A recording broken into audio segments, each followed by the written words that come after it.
بسم اللہ الرحمن الرحیم نحمدہ ونصلی علی رسولہ الکریم۔ ناظرین، رمضان المبارک کے کچھ ایام گزر چکے ہیں اور اب کچھ وقت باقی ہے۔ ہم بحیثیت قوم کے بعض ایسے رویے اپنا چکے ہیں جو یقیناً نظر ثانی کے محتاج ہیں۔ اس میں سے ایک اہم چیز جس کا پوری قوم من حیث القوم شکار ہے وہ وقت ضائع کرنے کی عادت ہے۔ اوقات انسان کی زندگی کی سب سے قیمتی دولت اور متاع ہے، جس کو ہم اتنی بے دردی سے خرچ کرتے ہیں اور اس طریقے سے ضائع کرتے ہیں کہ ہمیں معلوم نہیں ہو پاتا کہ کتنی عمر اب گزر چکی ہے اور کتنی باقی ہے۔ اس کو سوچنے کی مہلت بھی نہیں ملتی۔ حدیث شریف میں آتا ہے کہ حضور اکرم صلی اللہ علیہ وسلم نے فرمایا، نعمتان مغبون فیہما کثیر من الناس الصحہ والفراغ، کہ دو نعمتیں ایسی ہیں جس کے بارے میں لوگوں کی ایک بہت بڑی اکثریت دھوکے میں پڑی ہوئی۔ ان دو نعمتوں کے بارے میں لوگوں کی ایک بڑی اکثریت کا، بیشتر لوگوں کا یہ خیال ہوتا ہے کہ اگر یہ دو نعمتیں مجھے حاصل ہیں تو شاید یہ مجھے ہمیشہ حاصل رہیں گی اور یہ مجھ سے کبھی چھینیں گی نہیں یا کبھی کم نہیں ہوں گی۔ ان میں سے ایک صحت کی نعمت ہے۔ کبھی بھی ایک صحت مند آدمی کو بیماری کا خیال نہیں آتا کہ میں ایک زمانے میں بیمار ہو جاؤں گا یا میں بوڑھا ہو جاؤں گا۔ جوان کو بڑھاپا یاد نہیں آتا۔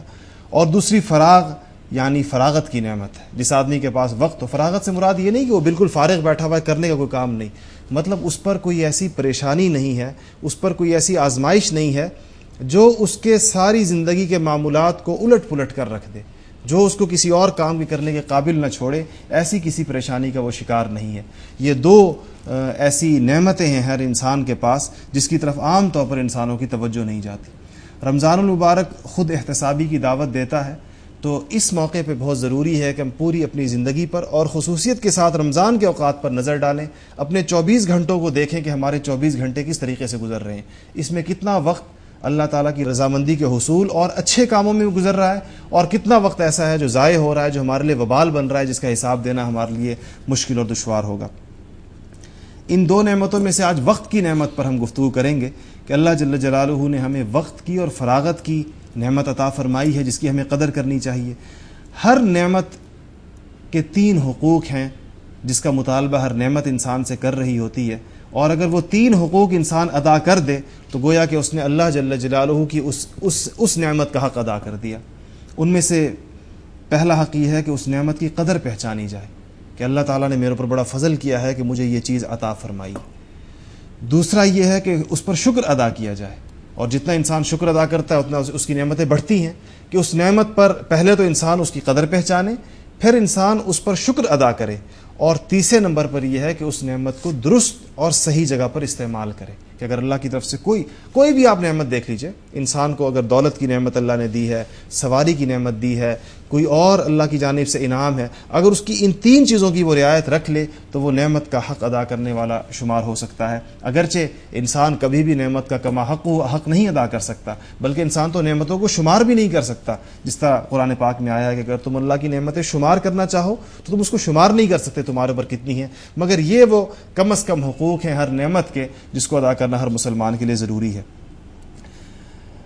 ناظرین، رمضان المبارک میں انسان کے دل میں چونکہ اس مہینے میں اللہ کی طرف توجہ ہوتی ہے اور انسان اس مہینے میں نیکیوں کی طرف متوجہ ہوتا ہے، تو بعض اوقات نیک خیالات آتے ہیں۔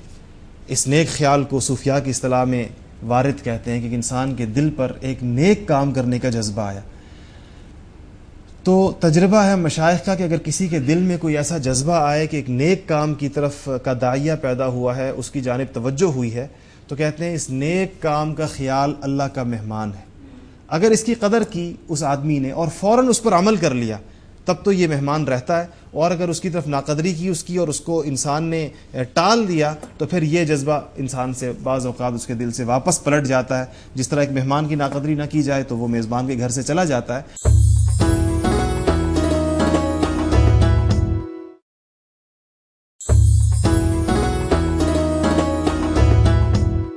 تو جب بھی رمضان المبارک میں ہمارے دل میں کسی نیک چیز کا خیال آئے اور کوئی ایسا جذبہ پیدا ہو تو اس کو اللہ کا مہمان سمجھ کر فوراً اس پر عمل کر لینا چاہیے۔ وقت کی اہمیت اور قدر کے حساب سے اور اس کے ضمن میں اگر دیکھا جائے تو احادیث میں حضور اکرم صلی اللہ علیہ وسلم نے بڑے عجیب اور بڑے ہی عبرت انگیز ارشادات فرمائے ہیں، جس سے پتہ چلتا ہے کہ انسان، جتنے بھی انسان ہیں، ان کی جو نفسیاتی کیفیت ہے یا ان کے ذہن میں جو چیزیں ذہن میں گردش کر رہی ہوتی ہیں عام انسانوں کے، اس کو بالکل سامنے رکھ کر کچھ باتیں بتائی گئی ہیں۔ ترمذی شریف کی حدیث ہے کہ حضور اکرم صلی اللہ علیہ وسلم نے ارشاد فرمایا کہ اے اللہ کے نیک بندو، تم لوگ نیک کام کرنے کے لیے کس چیز کے انتظار میں ہو؟ کس چیز کا انتظار کر رہے ہو کہ جب وہ آئے گا تو پھر ہم نیکی کی طرف متوجہ ہوں گے؟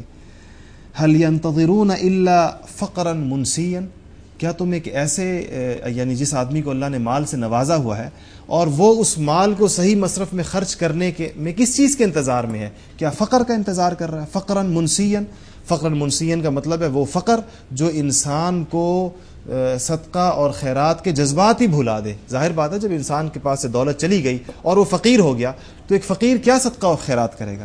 تو کیا ایک مالدار آدمی فقر کا انتظار کر رہا ہے؟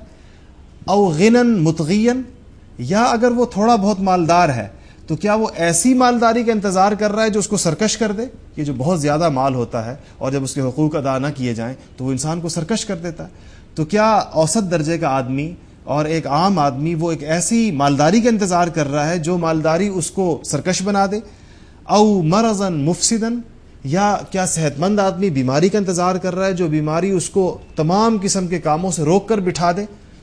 اس وقت جس طرح انسان کے پاس صحت ہوتی ہے اور اس صحت کی حالت میں وہ اس کی قدر نہیں کر رہا تو کیا وہ بیماری کے انتظار میں ہے؟ او حرما مفندا، یا جوان آدمی کیا اس بڑھاپے کا انتظار کر رہا ہے جو بڑھاپا انسان کو بالکل جس میں انسان سٹھیا جاتا ہے اور وہ حق و باطل کی تمیز کے قابل بھی نہیں رہتا؟ تو کیا جوانوں کو اس کا انتظار ہے کہ ہمیں ایسا بڑھاپا آ جائے؟